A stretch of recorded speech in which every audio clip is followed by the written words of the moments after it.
नमस्कार मित्रांनो, मी संचित आणि स्वागत आहे आपल्या चॅनलवर. आज आपण बघणार आहोत पोलीस भरतीचे ॲप्लिकेशन ऑनलाईन कसे भरायचे. ॲप्लिकेशन भरताना आपल्याला नवीन अकाउंट रजिस्ट्रेशन करावे लागेल. त्यासाठी नवीन नोंदणी यावर क्लिक करायचे आहे.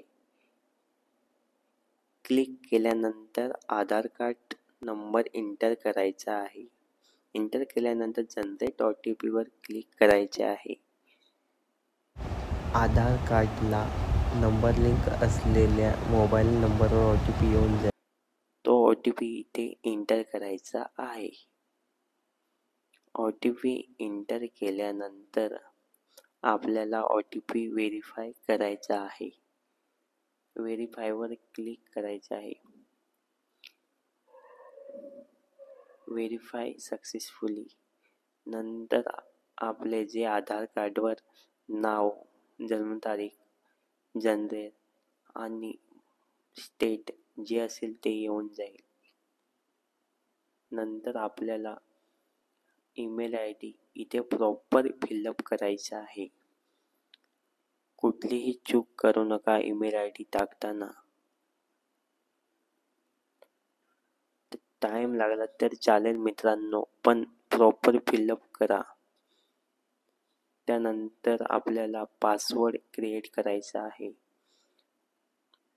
पासवर्ड क्रिएट केल्यानंतर आपल्याला मोबाईल नंबर एंटर करायचा आहे. नंतर आपल्याला संपूर्ण नाव इंग्रजीत इथे एंटर करायचं आहे. नंतर संपूर्ण नाव मराठी एंटर केल्यानंतर जेंडर सिलेक्ट करून आपल्या कॅप सर्कल करून रजिस्टर करा. रजिस्टर केल्यानंतर आपल्या ईमेल IDवर व्हेरिफिकेशनसाठी एक मेसेज येईल. ते ईमेल ID ओपन करायचे आहे. ईमेल ID ओपन केल्यानंतर व्हेरीफाय ईमेल ID करायचं आहे. Verify successful. नंतर आपल्याला ईमेल ID टाकून पासवर्ड आणि कॅप्शन कोड टाकून आपल्याला लॉग इन करायचे आहे.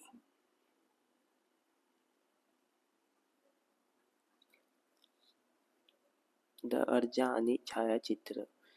तर पदासाठी अर्ज करा याच्यावरच पहिल्यांदा आपण क्लिक करायचे आहे. क्लिक केल्यानंतर आपल्याला थोडेसे खाली स्क्रोल करायचे आहे.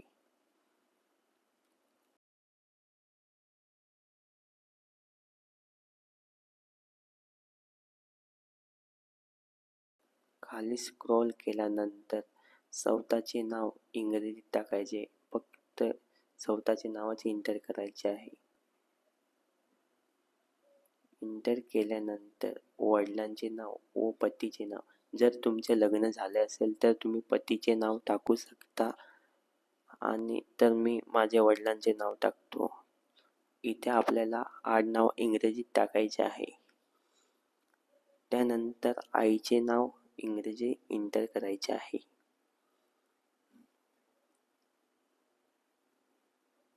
स्वतःचे नाव मराठीत टाकायचे आहे. वडिलांचे व पतीचे नाव मराठीत. नंतर सरनेम मराठीत. ताईचे नाव मराठीत. नंतर आपल्या कोणत्या पदासाठी आपण फॉर्म भरणार आहे ते सिलेक्शन करायचे आहे. तर मी पोलीस कॉन्स्टेबल यावर सिलेक्ट करणार आहे. मी त्या पदासाठी अप्लाय करणार आहे. नंतर घटक म्हणजे कोणत्या तुम्ही जिल्ह्यामध्ये ॲप्लिकेशन करणार आहेत. तर मी मित्रांनो मुंबईमध्ये ॲप्लिकेशन करणार आहे. जर तुम्ही अदर जिल्ह्यामध्ये करणार असाल तर तुम्ही पुणे, ठाणे ते सिलेक्ट करू शकता.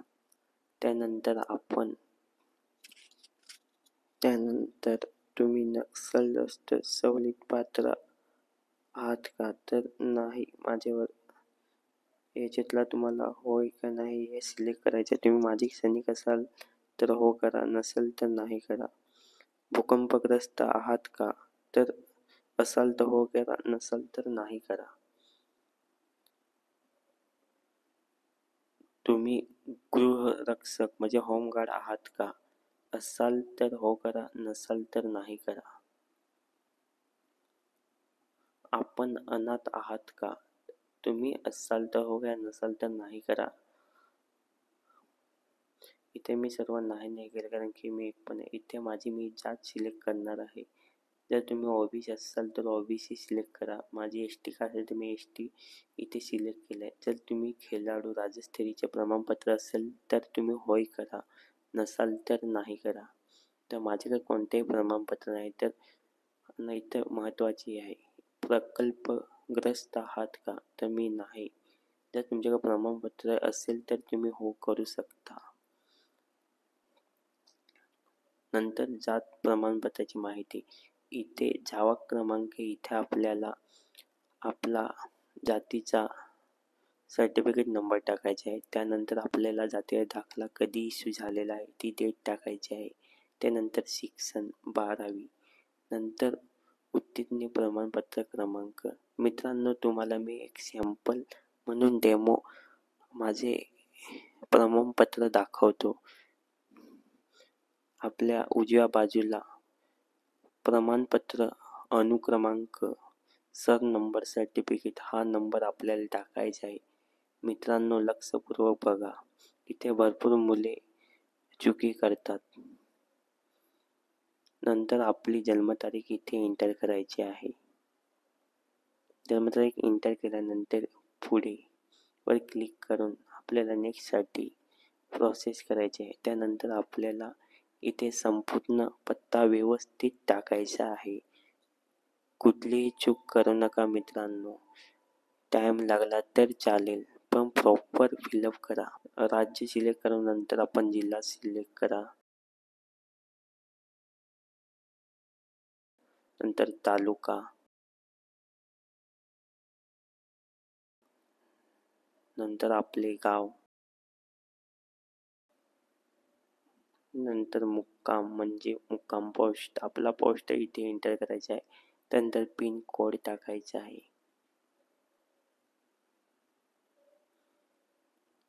त्यानंतर आपण करंट आणि परमनंट जो आपला आधार कार्डवर आहे तो आपला परमनंट ॲड्रेस आहे.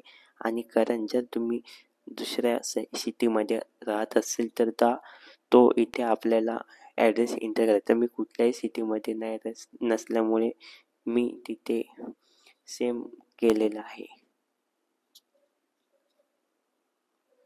त्यानंतर हिंदू कास्ट, माझा धर्म हिंदू आहे तर मी हिंदू याच्यावर क्लिक केलेलं आहे. जर तुम्ही अदर असाल तर ते अदर सिलेक्ट करू. नंतर तुम्ही शासकीय सेवकमध्ये आहात का? तर माझं नाही, तर मी नाही सिलेक्ट करणार. तुम्ही असाल तर होय करा. तुम्ही महाराष्ट्राचे रहिवासी आहात का? तर मी होय केले. त्यानंतर आपल्याला डोमेस्टिक सर्टिफिकेट म्हणजे जावा क्रमांक टाकायचे, तर त्याचा मी डेमो तुम्हाला दाखवतो. तर मित्रांनो, जावा क्रमांक आपल्याला सिरियल नंबर तिथे एंटर करायचा आहे. तर सिरियल नंबर आपल्या उजव्या बाजूला कोपऱ्यामध्ये वरती असतो, तो आपल्याला जावा क्रमांक इथे एंटर करायचा आहे. एंटर केल्यानंतर आपल्याला डोमेस्टिक सर्टिफिकेट कधी इश्यू झालेला आहे ती डेट आपल्याला तिथे एंटर करायची आहे. तर ते आपल्याला इथे डिजिटल सिग्नेचरच्या खालती आपल्याला भेटून जातं. ते टायमिंग आणि डेट असतं कधी इश्यू केलेलं आहे. तर मित्रांनो, तुम्ही पण तुमच्या डोमेस्टिक खालती तिथे डिजिटल व्हेरीफाय नंतर प्रॉपर फिलअप करा. त्यानंतर तुम्ही कर्नाटकचे आहेत का? तर नाही. नंतर उमेदवार नॉन क्रिमिनल, तर माझे याच्यात हे लागून आहे तर मी नाही सिलेक्ट केलेलं आहे. जर तुम्ही EWC खुल्या प्रवर्गातील महिला उमेदवार असाल तर तुम्ही होय करा. मी इथे नाही तर नाही. तुम्ही पोलीस शिपाई भरतीसाठी विहित केलेल्या शारीरिक म्हणजे तुमची उंची आणि साथी बसते का? तर होय. याच्यात पण मी होयच केलेलं आहे. वैद्यकीय, नंतर आपल्याकडे सी या प्रकारतील NAC प्रमाणपत्र आहे का? तर होय असेल तर होय करा, नाही असेल तर नाही करा. जर आपल्याकडे लायसन असेल तर आपण होय करा, नसेल तर नाही करा. आपल्याकडे MSITचे प्रमाणपत्र असेल तर तुम्ही होय करा, नसेल तर नाही करा.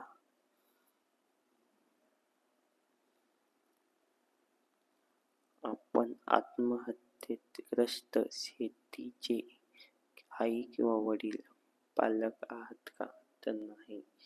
मी ज्या क्लिक केले नंतर आपल्याला SSC मी 12वी केलं आहे. तुम्ही 12वी म्हणजे मी कुठून केलं तर महाराष्ट्र बोर्डमधून केलं आहे. तुम्ही महाराष्ट्र स्टेट बोर्ड हे सिलेक्ट केल्यानंतर पासिंग नंतर इयर तुम्ही कोणत्या इयरला पास झालेले आहेत ते तिथे टाकायचे आहे. नंतर इथं आपल्याला किती म्हणजे 12वीमध्ये गुण पडलेले आहेत ते इथं आपल्याला एंटर करायचे आहेत. ते नंतर एकूण कितीपैकी आपल्याला पडलेले आहेत तर 350 650 सॉरी मित्रांनो 650 टाकल्यानंतर तुम्ही ग्रॅज्युएट आहे का? तर मी नाही, तर नाही केले. द पोस्ट ग्रॅज्युएट आहेत का? तुम्ही डिप्लोमा केलेला आहेत का? तर मग नाही. तुम्ही पोलीस शिपाई पदासाठी पात्र आहात परंतु निवड यादीत निवड झाली नाही तर महाराष्ट्र राज्य सुरक्षा मंडळात म्हणजे तुम्ही जर तुमची पोलीस भरतीमध्ये निवड नाही झाली तर मित्रांनो मी एकच सांगितलं की तुम्ही ते होयच करा. त्यानंतर टोकन नंबर जनरेट सक्सेसफुल झालेला आहे मित्रांनो. त्यानंतर आपल्याला अर्ज जतन करायचे आहे. त्यानंतर आपल्याला पेमेंट नावावर नाही क्लिक करायचे आहे. सर्वप्रथम आपल्याला सही आणि फोटो अपलोड करायचा आहे. तर मित्रांनो आपल्याला फोटो आणि सही 20 KBच्या आत फोटो म्हणजे आपल्याला पाहिजे. तर त्याचे रेज्युलेशन मी एक तुम्हाला वेबसाईट डिस्क्रिप्शनमध्ये दिलेली मित्रांनो त्याच्यावर तुम्ही क्लिक करा आणि आपला फोटो तिथे सिलेक्ट करून नाहीतर ड्रॅग पण करू शकता. नंतर आपला फोटो तिथे क्लिक करून त्याची साईज आपल्याला मित्रांनो पोलीस भरतीची 160 रुंदी आहे आणि उंची आपल्याला 200 आहे आणि 20 KB मध्ये.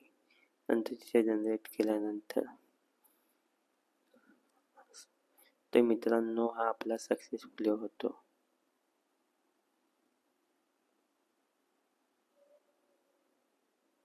सक्सेसफुल झाल्याचा सेव्ह करा.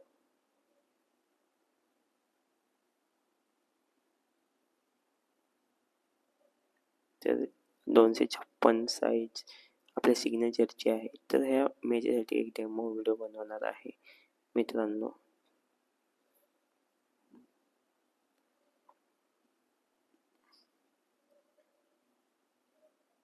आता अपलोड सिग्नेचर करायची आहे.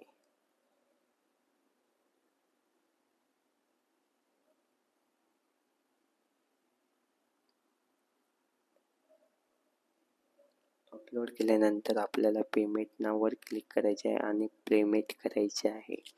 पेमेंट केल्याच्या आधार आपल्याला इथे आपला टोकन नंबर आपला दिसून जाईल त्याच्या पुढे जा. यानंतर आपल्याला ऑनलाईन फी भरायची आहे. तर मित्रांनो आपल्याला ऑनलाईन फी इथे पेमेंट करायचं आहे. तर मी UPIवर सिलेक्ट करतो आणि बारकोड स्कॅन करून 350 रुपये फी आहे कॉन्स्टेबलसाठी मित्रांनो. नंतर माझं पेमेंट सक्सेसफुली झालेलं आहे. नंतर आपले प्रिंट काढू शकता. प्रिंट काढल्यानंतर आपल्याला इथे ॲप्लिकेशनचे पण प्रिंट काढून ठेवायचे आहे.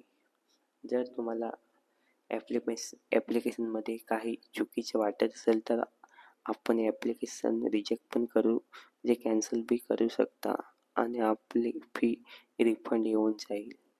नंतर पुन्हा अर्ज करताना परत आपल्याला फी द्यावी लागेल. तर धन्यवाद मित्रांनो.